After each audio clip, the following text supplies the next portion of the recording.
यार नाम के आगे डॉक्टर लगाते हो, कुछ गरिमा, नाम के आगे डॉक्टर लगाते हो, कुछ उसकी गरिमा रखो। आपकी तो कोई इज्जत है नहीं, लेकिन डॉक्टर शब्द की तो इज्जत रखो। इस तरह क्यों चिल्लाते हो अनपढ़ लोगों की तरह? मैं कह मैंने शुरू में कहा, और ऐसा आप नहीं कह सकते कभी। अगर समाजवादी पार्टी का अरे बौखला आप रहे हैं, आप बौखला आप रहे हैं, बीच में आप चिल्ला रहे हैं। मैंने आपकी पूरी हुल्लड़ डिबेट में आपका स्वागत है। उत्तर प्रदेश के कुशीनगर में पुलिस ने नकली नोटों के अंतरराष्ट्रीय गैंग के पर्दाफाश का दावा किया। पुलिस ने 5,62,000 के नकली नोटों और स्कैनर, प्रिंटर, तमंचे, कारतूस, मोबाइल, लैपटॉप समेत 10 आरोपियों को गिरफ्तार किया। पुलिस ने दावा किया है कि नकली नोटों का ही इस्तेमाल करके यह गैंग जमीनों की अवैध खरीद बिक्री से लेकर कब्जा तक कर लेता था। पुलिस के आरोप और जांच अभी जारी है, लेकिन इसी बीच खुलासा हुआ है कि पकड़े गए 10 आरोपियों में से 2 समाजवादी पार्टी के पदाधिकारी हैं। बीजेपी का कहना है कि हर आरोपी एक ही पार्टी का क्यों होता है, तो वहीं समाजवादी पार्टी का कहना है समाजवादी पार्टियों के नेताओं को झूठे केस में फंसाया जाता है। इसी मुद्दे पर सपा प्रवक्ता राजकुमार भाटी ने बीजेपी प्रवक्ता और गोदी एंकर की बखिया उधेड़ कर रख दी। अंत तक देखिए यह शानदार डिबेट। आइए देखते जाएगा। राजकुमार भाटी जी, ये बात तो सच है ना, वो जो अपराधी जब भी कोई पकड़ा जाता है तो अगर हम कहेंगे नहीं इसका डीएनए टेस्ट करवाओ या उस पर आरोप लगा दिए जाएंगे, सीधे सीधे अपराधी को अपराधी की नजर से क्यों नहीं देखा जाता? अगर आप आरोप लगा रहे हैं कि बीजेपी वाले अपराधियों को समाजवादी पार्टी की नजर से देख रहे हैं, तो आप लोग भी तो अपराधियों को बचाने की कोशिश में लग जाते हैं ना, जो आरोप अजय आलोक जी की ओर से लगाया जा रहा है। अगर अपराधीकरण मुक्त प्रदेश बनाना है, अपराधियों से मुक्त करना है, तो उसके लिए सत्ता पक्ष और विपक्ष दोनों का चरित्र एक जैसा होना चाहिए। लेकिन इस पूरे मामले में ऐसा लगता है कि कौन किससे आगे निकलना चाहता है। आरोपों के मामले में होड़ सी मच जाती है दोनों पार्टियों के भीतर। नहीं, ये अजय आलोक वैसे पढ़े लिखे आदमी है, लेकिन इनकी बातें पढ़े लिखे लोगों जैसी नहीं होती। ये उलझुल बातें करते हैं, मुद्दे को भटकाते हैं, गलत आरोप लगाते हैं और असभ्य भाषा बोलते हैं। इन्होंने अभी कहा कि अयोध्या मामले में डीएनए की मांग की थी। डीएनए जांच तो हुई है, डीएनए जांच तो एक जांच का प्रक्रिया है, कानूनी प्रक्रिया है, हुई है उस केस में डीएनए जांच। तो क्या गलत का मांग कर दी थी? कोई गैर कानूनी मांग की थी? दूसरे इन्होंने अभी कहा कांग्रेस के किसी मुख्यमंत्री पर, कर्नाटक के मुख्यमंत्री पर कोई मुकदमा है, उसकी परमिशन नहीं मिली। हमारे उत्तर प्रदेश के मुख्यमंत्री के ऊपर 12 मुकदमे थे और गंभीर अपराधों में थे। मुख्यमंत्री ने तो अपने मुकदमे ही वापस ले लिए। इस पर क्या बोलेंगे आप? और जब पहले बोल रहे थे, मैं थोड़ा आवाज डिस्टर्ब थी, मैं ये पूछना चाहता हूं कि मैं नाम लेके बता रहा हूं, दादरी जिला गौतम बुद्ध नगर भारतीय जनता युवा मोर्चा का अध्यक्ष हर्ष बंसल 70 करोड़ के नैनीताल बैंक के घोटाले में आरोपी है, जेल से अभी जमानत होकर आई है। और उसे जमानत भी इसलिए मिल गई है कि पुलिस ने उसके खिलाफ जांच में ढिलाई बरती। ये मीडिया में खबर है। तो क्या इसका कमीशन योगी जी को जाता था? दूसरे, मैंने कल की घटना बताई, नोएडा में बीजेपी के, वो भी पश्चिमी उत्तर प्रदेश का कोषाध्यक्ष है, उसने शराब पी के गोली चलाई है। तो क्या बीजेपी सारी बीजेपी गोलीबाज है, अपराधी है? ये हमारे ऊपर आरोप लगा रहे हैं, लेकिन जो तथ्यात्मक आंकड़े हैं, अभी एडीआर की रिपोर्ट है, चुने हुए प्रतिनिधियों में रेपिस्ट और हत्यारे सबसे ज्यादा बीजेपी में। मैं नहीं कह रहा, एडीआर की रिपोर्ट है, उठा के पढ़ लें आप। सबसे ज्यादा बलात्कार के आरोपी, सबसे ज्यादा हत्या के आरोपी, लूट के आरोपी जो चुन के आए हैं, सांसद और विधायक, वो पहले नंबर पर बीजेपी है उस मामले में। तो इनके तमाम जो पाप हैं वो लोगों के सामने उजागर हो रहे हैं। जनता इनकी असलियत समझ रही है, इसलिए उत्तर प्रदेश में रफी अंसारी को पार्टी से निकाल दी रह गई। और जब से 2024 का रिजल्ट आया है, निश्चित तौर पर अगर ये जांच में पाया जाएगा कि वो इस गिरोह में शामिल है और वो अपराधी है, समाजवादी पार्टी उसे, अब जांच में क्या पाया जाएगा? नकली नोट के साथ पकड़ा गया है। यार चिल्ला क्यों रहे? नकली नोट के साथ पकड़ा गया, उसी की गाड़ी क्यों रहे हो? यार नाम के आगे डॉक्टर लगाते हो, कुछ गरिमा, नाम के आगे डॉक्टर लगाते हो, कुछ उसकी गरिमा रखो। आपकी तो कोई इज्जत है नहीं, लेकिन डॉक्टर शब्द की तो इज्जत रखो। इस तरह क्यों चिल्लाते हो अनपढ़ लोगों की तरह? मैं शुरू में कहा, और ऐसे आप नहीं कह सकते कभी भी। अगर समाजवादी पार्टी अरे बौखला आप रहे हैं, आप बौखला आप रहे हैं, बीच में आप चिल्ला रहे हैं। मैंने आपकी पूरी बात शांति से सुनी, मैंने एक शब्द बीच में नहीं बोला, ना बोलूंगा। मुझसे चित्रा जी ने पूछा, मैं जवाब दे रहा हूं। मैंने शुरू में ही कहा था, अपराधी अगर है तो सख्त से सख्त सजा मिले। समाजवादी पार्टी जांच करके पार्टी से भी निकालेगी और ऐसे अपराधी की कोई मदद नहीं करेगी। हम इसे गंभीर अपराध मानते हैं, देश के खिलाफ अपराध है। लेकिन आप ही हो जो चिन्मयानंद को बलात्कार के केस में भी वापस लेने की कोशिश करते हो, कोर्ट रोक देता है।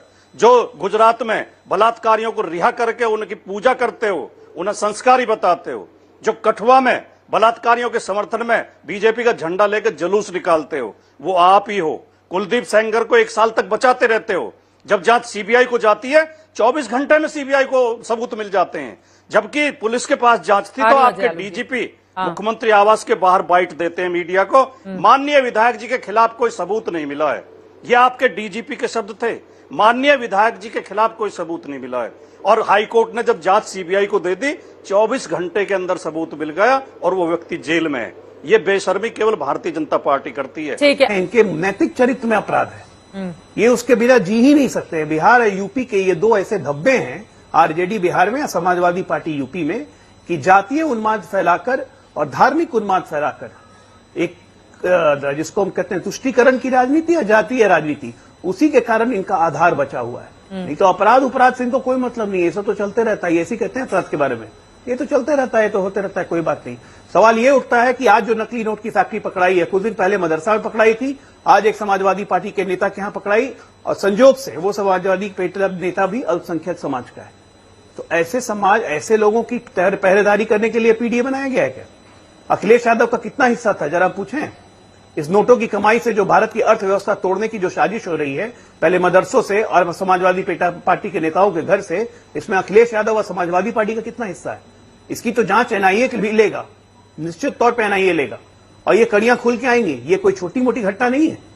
अपराध, अपराधी का चरित्र, जैसे मैं बता चुका हूं, वो समाजवादी पार्टी का गहरा रिश्ता है, उसको कभी हम खत्म नहीं कर पाएंगे। नहीं, इस तरह का एक माहौल बन रहा है कि क्या जबरदस्ती जोड़ दिया जाता है समाजवादी पार्टी के नेताओं से? अजय आलोक जी, सवाल बड़ा ये है कि मतलब अगर 10 मुसलमान पकड़े जाते हैं तो उनमें से 2 का नाम लेकर आओ, अब ढूंढो कि इनका बैकग्राउंड क्या रहा है, समाजवादी पार्टी से किस तरह से ताल्लुक रखते हैं।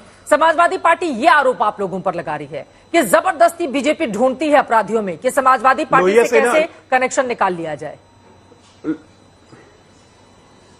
हाँ, भारतीय जनता पार्टी ने लोहिया सेना बनाई थी, संस्थापक भारतीय जनता पार्टी थी लोहिया सेना की।